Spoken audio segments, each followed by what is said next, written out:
벌써 이제 9월이 코앞으로 다가왔습니다. 시간 진짜 빠르네요. 시간 진짜 빠른 것 같습니다.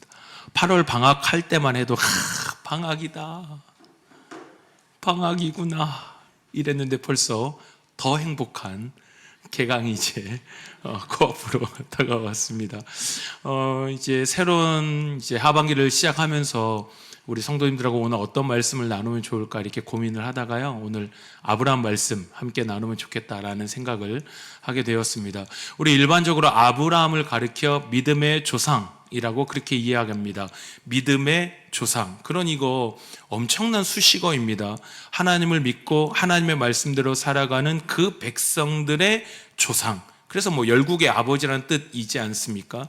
그러니 아브라함 한 사람은 그냥 개인의 한 사람이 아니라 이 믿음의 조상이다. 하나님을 믿고 살아가는 사람들의 어떻게 보면 이 표준이 되는 것이고, 이 사람의 삶을 따라서 살아가라라는 그 엄청난 의미가 담긴 것이 믿음의 조상이라는 이런 수식어일 것입니다. 그런데 이 수식어는 단순히 아브라함 한 사람에게만 영광스러운 일이 아니다라는 겁니다. 우리 성경 전체를 보면 하나 보이는 패턴이라는 게 있습니다. 다들 한 번씩은 들어보시지 않았습니까? 창조, 타락, 심판, 구속 또는 회복이라고 하는데, 저는 회복이라는 단어를 좋아합니다. 그래서 하나님이 창조하셨더니, 그랬더니 또 죄를 지어서 하나님이 심판하시고, 그 심판이 끝이 아니라 회복의 역사를 일으키는 패턴이 창세기부터 쭉 등장한다라는 것이죠.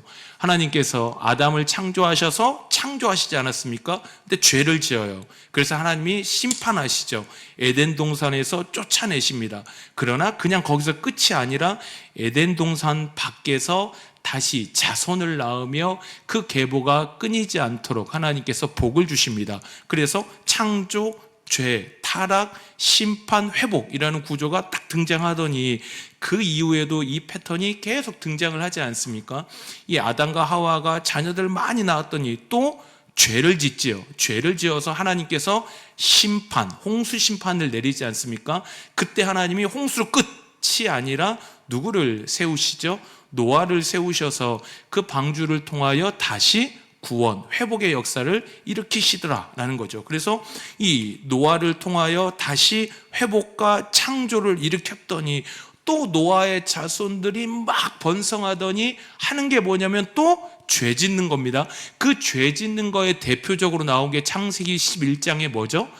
바벨탑 사건이지 않습니까? 하나님같이 되고자 하여서 탑을 쌓는 것. 그래서 하나님께서 이 탑을 무너뜨리시고 세상의 언어를 혼잡게 하시는 그 심판을 내리시더라라는 거죠. 그 다음에 그 바벨탑 사건 11장이 끝나고 난 다음에 바로 등장하는 것, 그게 뭘까요? 창세기 12장의 아브라함이다라는 겁니다. 그래서 우리 이거 성경을 억지로 외우시지 않아도 됩니다. 그러니까 딱 이 흐름이 쭉쭉쭉쭉 있는 거예요. 그래서 아브라함이 창세기 몇 장에 나오더라? 자기 그것도 몰라? 바벨탑이잖아. 제가 이걸 어떻게 외웠냐면, 저도 사실은 잘 안 외워져 가지고요, 그 11 숫자 11을 요렇게 세우면 뭐 같으세요? 탑 같지 않으십니까? 그래서 우리 이제 외우실 때 11, 탑이구나. 그래서 이 창세기 11장은 바벨탑, 그 다음에 그 바벨탑의 심판 다음에 하나님께서 회복의 역사로 일으킨 사람이 누구냐면 아브라함이다라는 겁니다.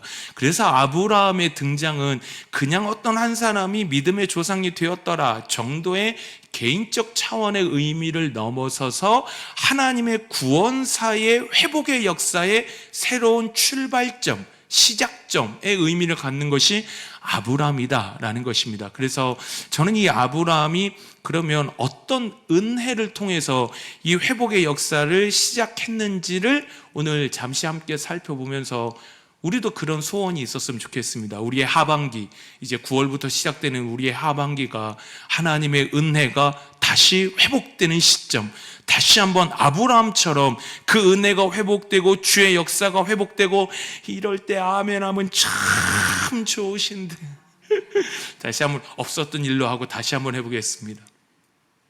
우리 9월 달부터 우리의 삶 속에 하나님이 아브라함에게 이루셨던 그 회복의 역사의 시작이 우리 삶에도, 우리 가정에도, 우리 하나드림 교회에도 동일하게 일어나는 아름다운 역사가 일어나기를 주의 이름으로 축원합니다.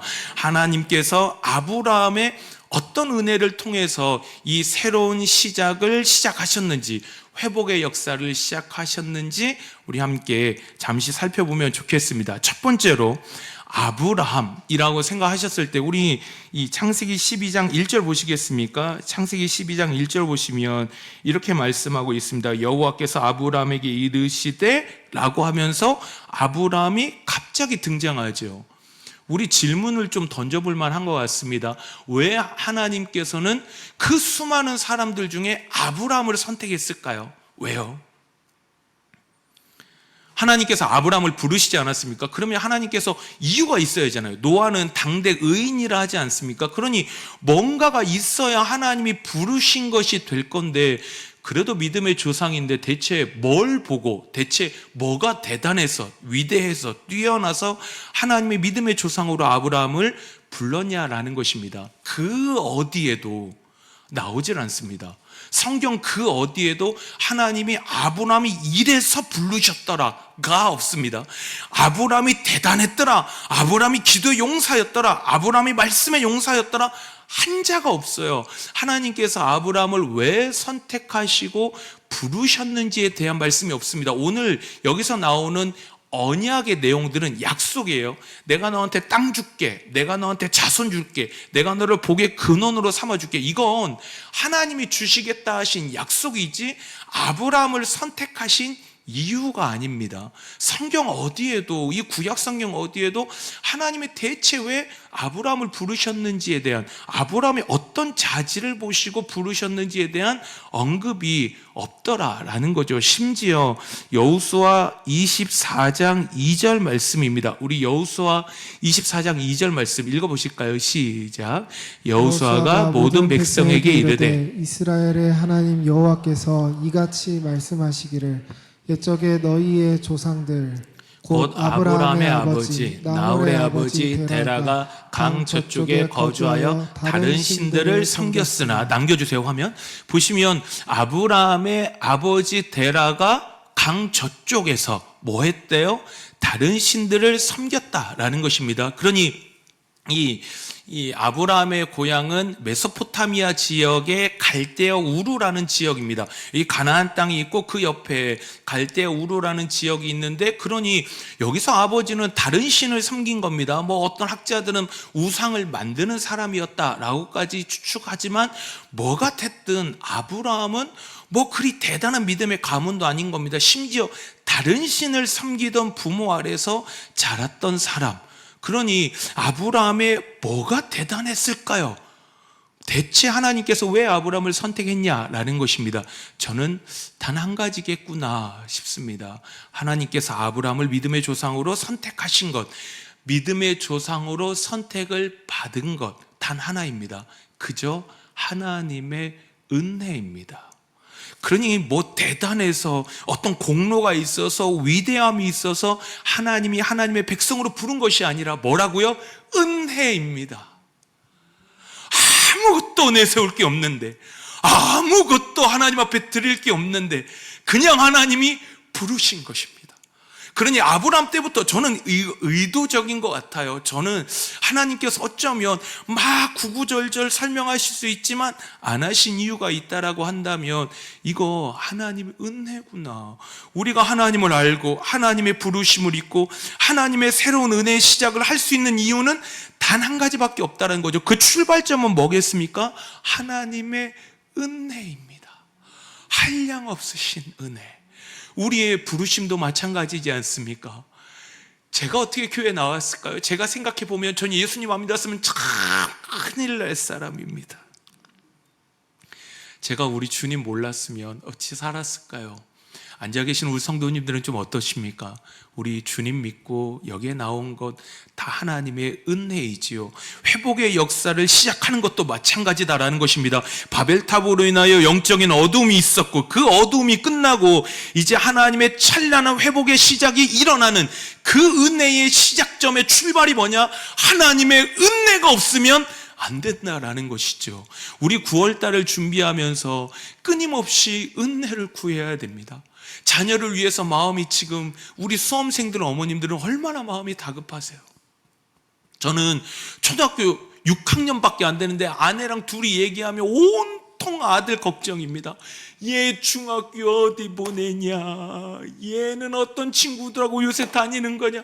초등학교 6학년인데도 저희에게 근심거리입니다. 이거 걱정하려면 끝이 없죠. 자녀들을 위해서 새로운 은혜의 시작점이 되기 위해서 우리가 구해야 할 게 있다라고 한다면 하나님의 은혜입니다. 하나님, 하반기에 우리 자녀, 우리 아들과 딸의 삶 속에 주의 은혜를 부어 주옵소서. 학교 생활 가운데, 직장 생활 가운데, 군 생활 가운데 하나님 은혜 주셔서 새로운 회복의 시작점이 시작될 수 있도록 주여 은혜를 베풀어 달라고요. 우리의 건강과 우리의 직장에 하나님 은혜를 베풀어 달라고, 은혜를 사모할 때 그 은혜로 말미암아 회복의 시작은 시작이 되어진다라는 것입니다. 이제 2학기 때 많은 이 강사들이, 많은 강사는 아니지만 그래도 우리 교회에 있는 부목사님들이 제가 참 자존심 상하는 게 있습니다. 저도 다른 교회 가면 강사입니다. 우리 교회에서 하니까 지금 제가 무료로 하는 거죠. 그래서 이게 살짝 그런 게 없어요. 조금 뭔가 귀하다 이런 게 살짝 없는 느낌이 있어서 살짝, 수요일도 보세요. 다른 분들 오신다면 더 많이 오시잖아요. 우리 김세 목사님 설교 얼마나 좋아요. 우리도 다른 데 가면 감사합니다. 제가 이걸 말하고자 하는 게 아니라 귀하게 여기시면 그 안에 은혜가 있습니다. 아무리 은혜의 장이 열려도 거기에 내가 참여하지 않고 내가 그 은혜의 꼴을 사모하지 않으면 은혜를 찾을 길이 없습니다. 그러니 하나님의 은혜가 없어요, 우리 집엔 왜 은혜가 없어요가 아니라 은혜의 장이 열리면 내 은혜로 사모해서 그 은혜를 잡으십시오. 힘들더라도 은혜 한 과목씩 하셔서, 우리 홍전도사님 하시는 마더와이즈도 있을 거고요, 여러 가지 강의 훈련이 있습니다.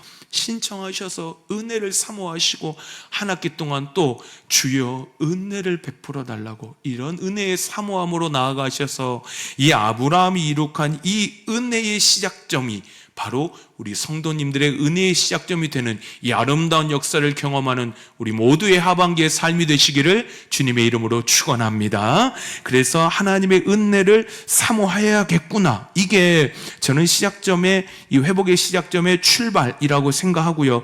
두 번째로 아브라함은 어떻게 이 회복의 역사를 시작할 수 있었느냐, 1절 우리 같이 한번 시작하면 읽어보겠습니다. 시작. 여호와께서 아브라함에게 이르시되 내가 내게 보여줄 땅으로 가라. 아멘.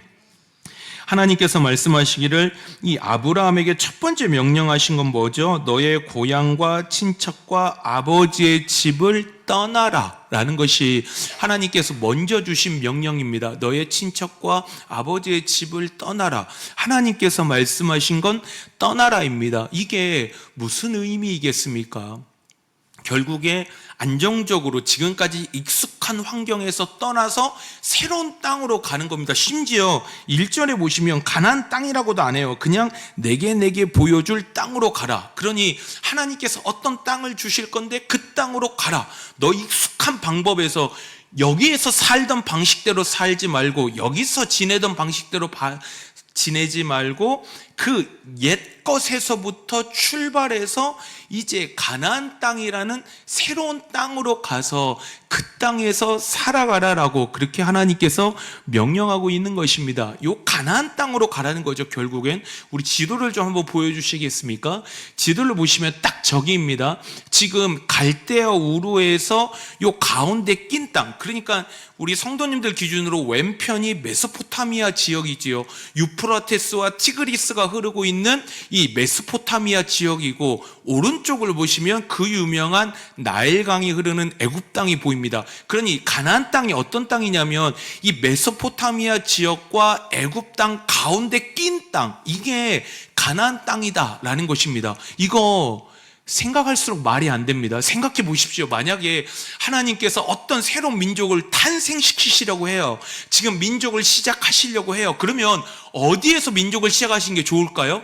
갈대아 우루입니다. 왜냐하면 여긴 메소포타미아 지역이잖아요. 우리 세계사에 보시면 뭐 아수르, 바벨론, 페르시아, 헬라 이런 거 전부 다 어디서 태동했을까요? 메소포타미아 지역입니다.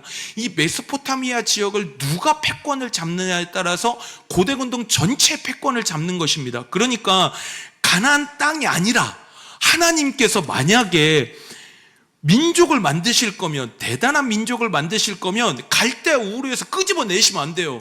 갈대아 우르에서 시작하시면 돼요. 하나님의 민족을 아브라함을 시작으로 해서 이 갈대아 우르에서 시작하면 되는데, 이 민족을 끄집어내서 갈대아 우르에서 끄집어내서 가나안 땅으로 가라라고 말씀을 하시더라라는 겁니다. 이 메소포타미아 지역에서 살던 네 방식 그대로 하지 마라. 너 문제 해결하려고 했을 때 이 강대국 안에서 내가 가진 힘, 내가 가진 능력 가지고 살아가던 그 지역에서 나와서 이제 가나안 땅으로 가라라는 것입니다. 하나님께서 이것을 얼마나 원하셨냐면 이때도 끄집어내시죠. 그 다음에 생각해 보십시오. 요셉 때 애굽의 고센 땅으로 이 야곱의 족속들 한 70명이 내려가지 않습니까? 이 애굽에서도 제일 좋은 땅, 이게 이 고센 땅인데 거기서부터 막 살았어요. 400년 살았어요. 생각해 보십시오. 뭐 200만 명이 넘었다는데 여하튼 200만 명이나 되는 인구가 늘었고 여기서 400년을 살았습니다. 400년 살면 여기가 고향입니다. 애굽 땅에서 400년 살았으면 이제 이거 고향인 거예요. 이게 400년이나 살았는데요. 그런데 하나님이 어떻게 하시죠? 끄집어내시잖아요. 너 차라리 만약에 하나님께서 어떤 민족을 이루실 거라면 어디서 만드시면 좋을까요? 나일강. 애굽에서 민족을 만드시면 우리가 말하는 대제국이 형성될 겁니다. 그런데 하나님은 거기서 끄집어내시잖아요. 그 억지로 끄집어내셔서 애굽 땅에 살지 못하게 하고 결국에 어느 땅으로 끌고 오시는 거죠? 가나안 땅으로 끌고 데려오시더라라는 겁니다. 결국에 이 가나안 땅에서 살아가는 것, 이 큰 동네, 내가 가진 힘이 대단한 그 동네에서 사는 게 아니라 하나님이 원하신 건 가나안 땅에서 사는 겁니다. 가나안 땅을 가리켜 성경은 젖과 꿀이 흐르는 땅이다, 뭐 아름답고 비옥한 땅이다 라고 하나님께서 약속하신 땅이다라고 그렇게 화려한 수식어를 붙이지만 별반 좋을 게 없는 땅입니다. 우리 다시 한번 지도를 좀 보여주시겠습니까? 지도를 보시면 저 가운데 낀 땅이지 않습니까? 그래서 메소포타미아 지역이 만약에 어떤 왕권이 통일되잖아요. 그러면 어디를 먹으려고 할까요? 애굽 땅을 먹으려고 서진을 하는 겁니다. 그러니까 여기를 먹으면 애굽을 먹으려고 해요. 그럼 중간에 낀 땅이 어디예요? 가나안 땅이잖아요. 그러니까 성경을 보면 전쟁이 끊이지 않는 이유가 뭘까요? 이 지정학적 위치 때문에 그렇습니다. 여기가 땅을 확장하려고 하면 병참기지로 가나안 땅을 쓰는 겁니다. 그리고 나서 애굽으로 넘어가는 거고, 애굽이 왕권을 통일하면 그 다음에 눈을 어디로 돌릴까요? 메소포타미아를 먹고 싶은 거예요. 그러면 또 가나안 땅을 병창기지로 써서 메소포타미아 지역과 전쟁을 벌이는 겁니다. 결국에 저 땅은 젖과 꿀이 흐르는 땅이 아닙니다. 거의 다 산악지대고 해변 도로 근처야 좀 옥토가 있지 거의 다 해변이고, 우리 아시다시피 이 건기와 우기가 명확하게 구분되어 있습니다. 그래서 우기 때나 비가 오지 건기 때는 비가 없습니다. 그래서 지금도 사해바다를 나라에서 어떻게든 농업용수로 쓰려고 여러 가지 방법을 고안하고 있지 않습니까? 물이 부족해요. 결국에 이 가나안 땅, 하나님께서 너 친척 아비집을 떠나서 내가 내게 지시할 가나안 땅으로 가라 라는 말의 의미가 뭐겠습니까?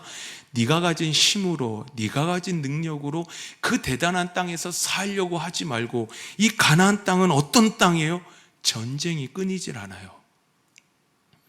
하나님을 믿는데 문제가 끊이질 않아요. 그런 고백 많이 듣지 않으십니까? 하나님을 믿는데 문제가 끊이질 않아요. 하나님을 믿는 삶이라 해서 오히려 문제가 없고 맨날 할렐루야인 삶일 것 같은데 우리 삶이 그렇지 않습니까? 매번 여기 부딪히고 저기 부딪히고 여기서 눈물 나고 저기서 눈물 나고. 가나안 땅이 딱 그런 땅이다라는 거죠. 가나안 땅은 여기서 전쟁 들어오고 여기서 전쟁 들어오고. 그러니 누구 붙잡아야 사는 겁니까? 우리 하나님 붙잡아야 살아요. 하나님께 도움을 구해야 살아요. 하나님 도와달라고. 저기 아수르가 또 쳐들어와요. 하나님, 저기 애굽이 또 쳐들어와요. 블레셋이 쳐들어와요. 아람군이 쳐들어와요. 하나님, 우리를 구해주세요 라고 끊임없이 하나님께 구할 수밖에 없는 땅, 그것이 바로 가나안 땅이다 라는 것입니다. 물이 없습니다. 비가 부족하니 기도하게 되는 거죠. 하나님, 농업용수로 쓸 물을 우리에게 허락하여 달라고 하나님 앞에 기도할 수밖에 없는 땅, 그 땅이 바로 가나안 땅이다 라는 것입니다. 하나님이 원하신 건 문제없는 땅이 아닙니다. 저는 아무리 생각해도 문제없는 땅이었으면 메소포타미아 지역이 훨씬 좋아요.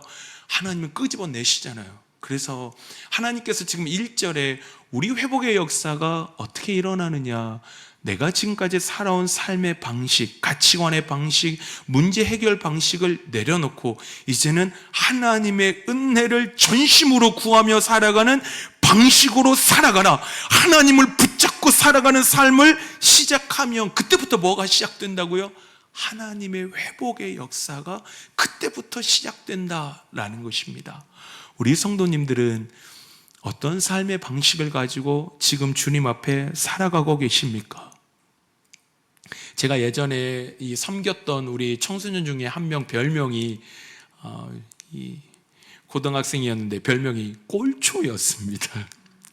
꼴초였어요. 얘는 그냥 대놓고 담배를 펴요.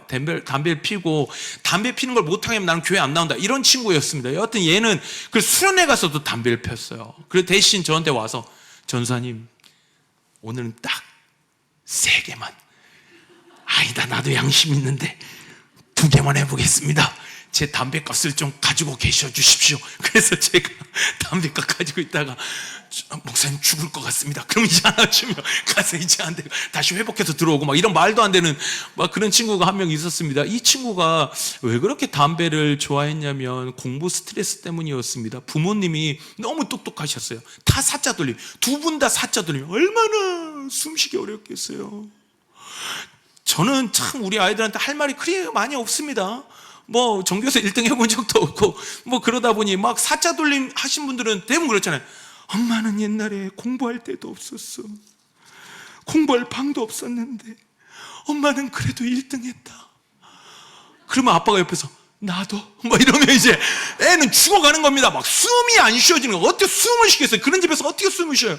그러니 온통 막 우리 아버지는 막 어느 대학이고, 저는 여기서 공부 잘하신 분들이 있지 않으십니까? 그러지 마세요.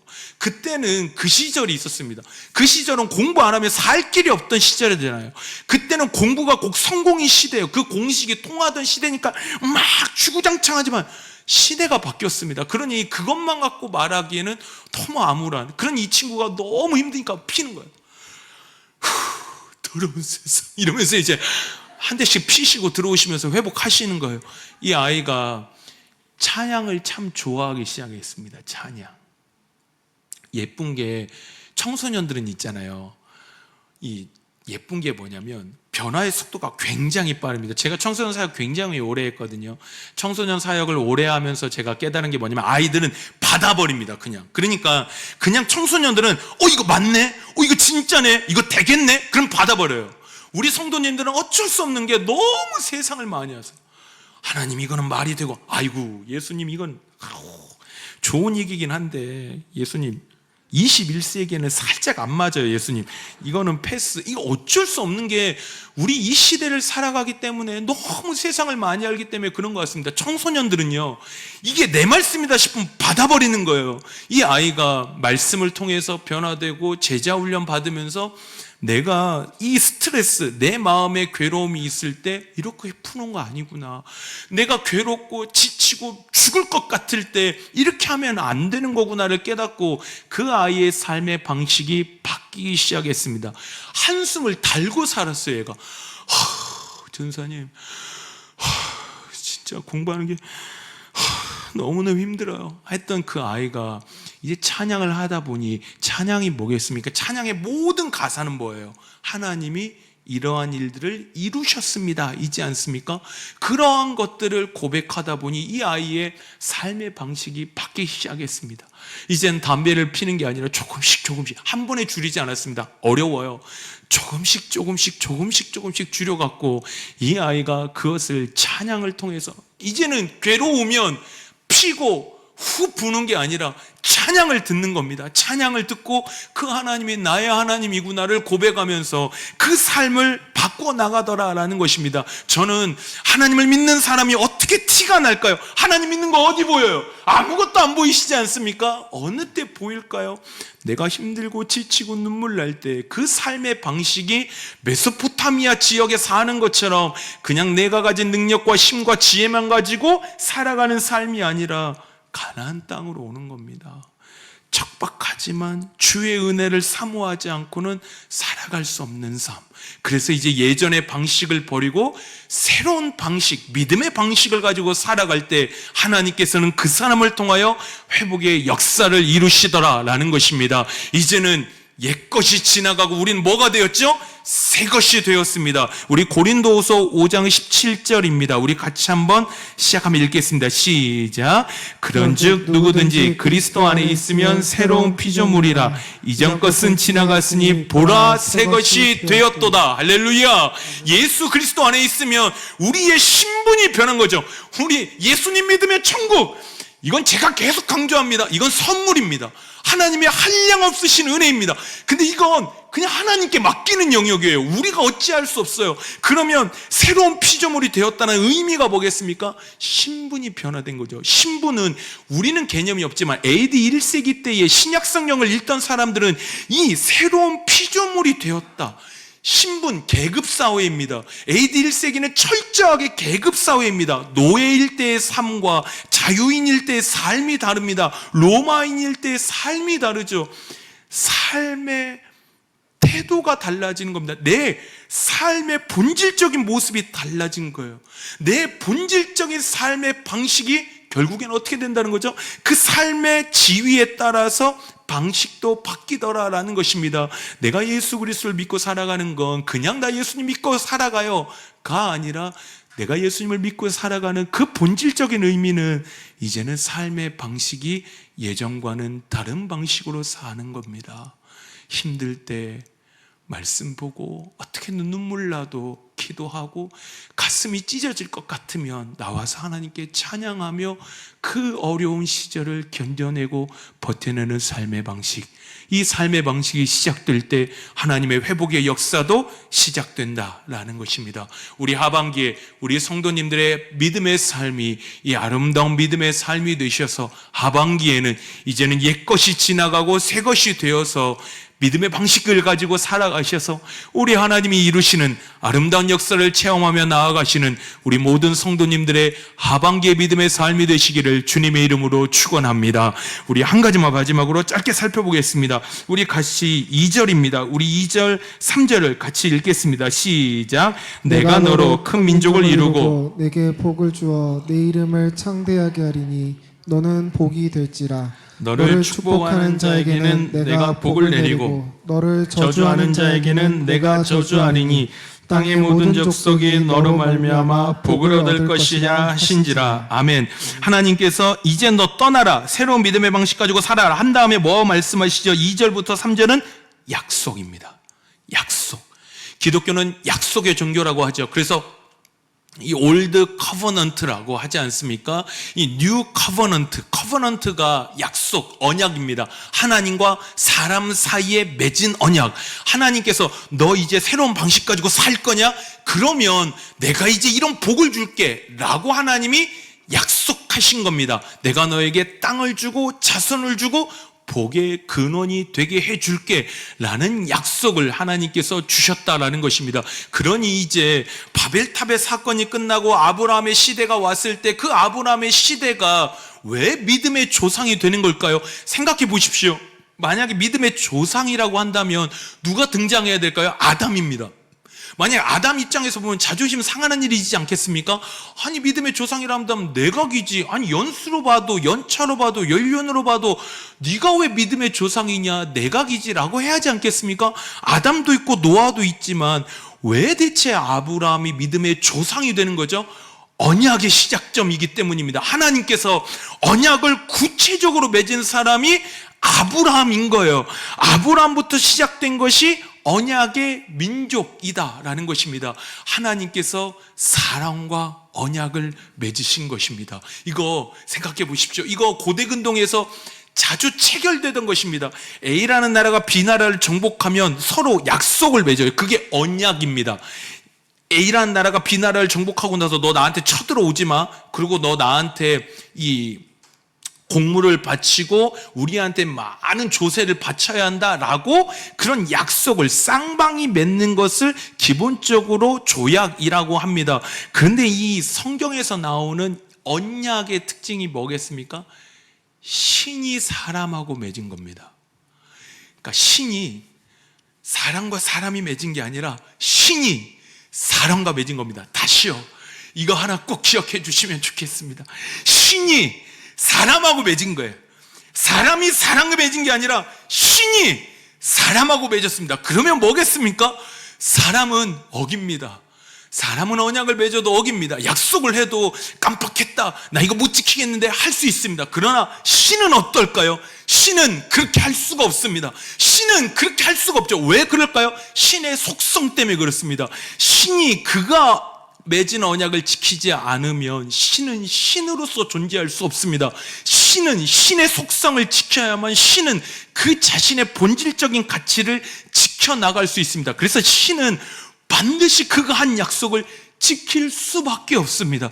그래서 성경 어디에 봐도 미안하다, 내가 깜빡했다가 없지 않습니까? 우리 출애굽기 2장 24절 말씀입니다. 우리 시작하면 읽어보시겠습니까? 시작.